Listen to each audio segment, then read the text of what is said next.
أعوذ بالله من الشيطان الرجيم. كيف؟ بسم الله الرحمن الرحيم. إلى حضرة النبي المصطفى رسول الله صلى الله عليه وسلم وعلى آله وصحبه أجمعين، وإلى حضرات جميع الصالحين وجميع المؤمنين والمؤمنات والمسلمين والمسلمات الأحياء منهم والأموات، حضرة الدين والتشاشر وخصوصا من عدة الشعب الشيخ تعالى. الفاتحة. أعوذ بالله من الشيطان الرجيم. بسم الله الرحمن الرحيم. الحمد لله رب العالمين الرحمن الرحيم مالك يوم الدين. إياك نعبد وإياك نستعين اهدنا الصراط المستقيم صراط الذين أنعمت عليهم غير المغضوب عليهم ولا الضالين آمين. الحمد لله رب العالمين والصلاة والسلام على أشرف المرسلين سيدنا محمد وعلى آله وصحبه أجمعين ولا حول ولا قوة إلا بالله العظيم. استغفر الله العظيم استغفر الله العظيم استغفر الله العظيم. Alhamdulillah dapat kita jumpa kembali dan kita bertuah pada hari ini. Saya nampak Profesor Madya Dr. Ahmad Azrin Adnan, CEO Maidam ni ada bersama kita pada hari ini. Alhamdulillah. Setakat ini ya, kalau kita tengok yang lepas-lepas, kita telah bincang tentang 6 prinsip pengurusan institusi Islam.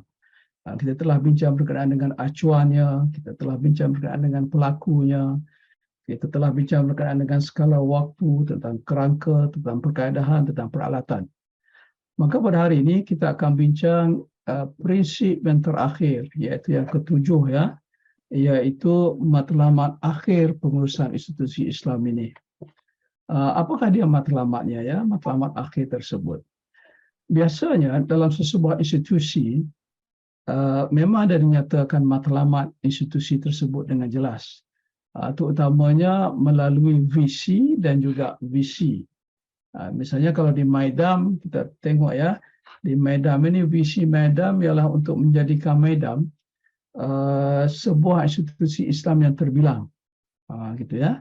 Dan kalau misi Maidam pula kita tengok ialah untuk melestarikan pengurusan Baitul Mal untuk memartabatkan sosioekonomi umat Islam melalui pemerkasaan perkhidmatan teras yang amanah, berintegriti dan menepati syarak.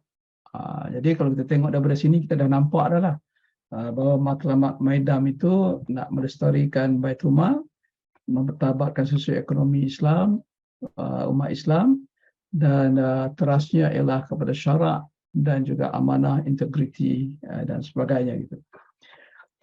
Itu di peringkat institusi. Kalau kita lihat dalam semua institusi biasanya, tidak kira institusi agama ataupun institusi apa saja, biasanya memang ada visi dan misi ini untuk menggambarkan apa matlamat masing-masing.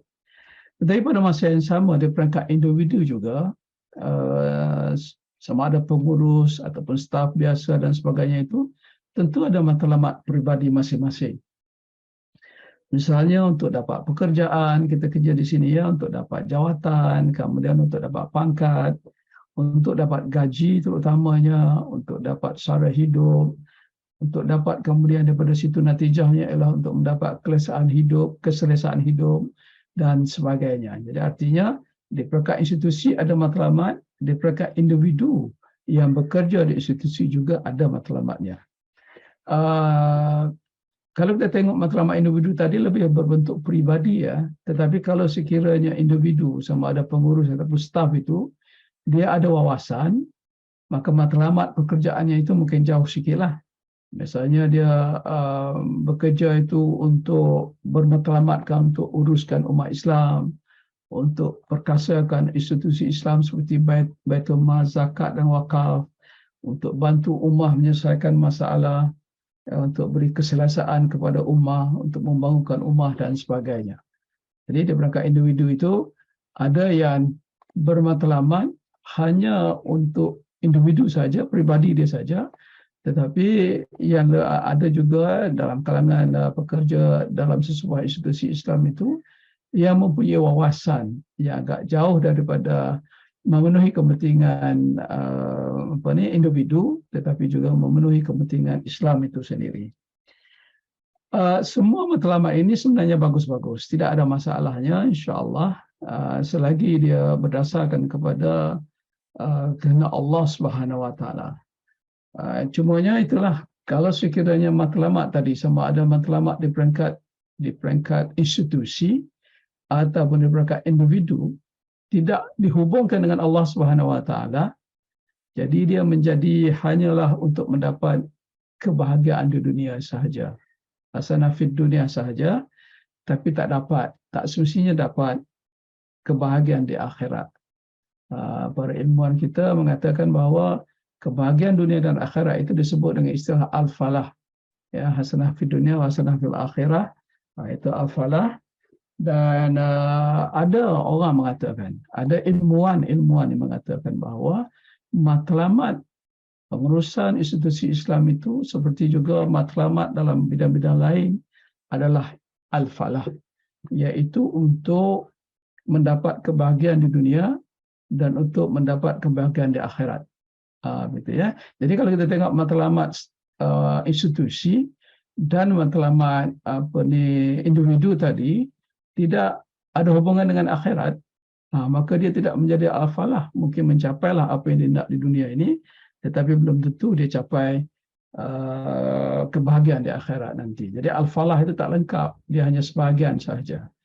Daripada pengalaman saya, daripada pengetahuan saya belum jumpa dalam misi ataupun visi sesebuah institusi, termasuk institusi Islam, yang ada dicatatkan berkenaan dengan akhirat.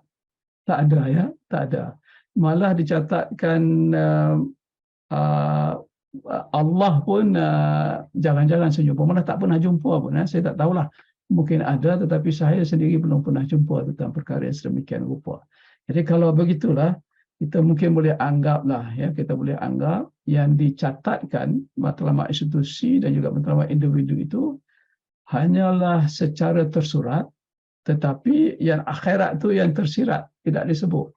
Tapi bagi saya kalau sebut lagi cantik, Kenapa? Sebab jadi jelaslah bahawa kita melakukan semua perkara itu adalah kerana Allah Subhanahu Wa Taala, dan dengan itu insya-Allah Allah akan kira itu sebagai ibadah, dan dengan itu insya-Allah Allah akan kurniakan al-falah. Cuma satu lagi, saya rasa al-falah itu belum cukup menjadi matlamat kita. So al-falah mungkin menjadi matlamat sementara, tetapi matlamat akhirnya bukan al-falah. Bagi saya matlamat akhirnya itu ialah mardatillah, ataupun keredaan Allah Subhanahu Wa Taala. Jadi kita membina sebuah institusi Islam, ya, kita bekerja di institusi Islam, matlamat kita yang akhirnya ialah untuk mencari keredaan Allah Subhanahu Wa Taala ataupun mardatillah. Bila Allah redha, maka insya-Allah baru Allah bagi al-falah. Malah lebih daripada itu pun mungkin Allah akan bagi. Kita tak tahulah nikmat apa yang Allah akan bagi, ya, yang disebut itu al-falah. Tetapi ada kemungkinan dengan kuasa Allah Subhanahu Wa Taala, Allah Maha Besar, Allah Maha kuasa untuk memberikan lebih daripada al-falah. Jadi kuncinya ialah sebenarnya mardatillah. Kalau sekiranya kita berusaha sungguh-sungguh, kita ada matlamat sungguh-sungguh, matlamat sementara yang kita sebutkan tadi, tetapi tidak ada niat untuk mencari redha Allah, maka dia timbul masalah.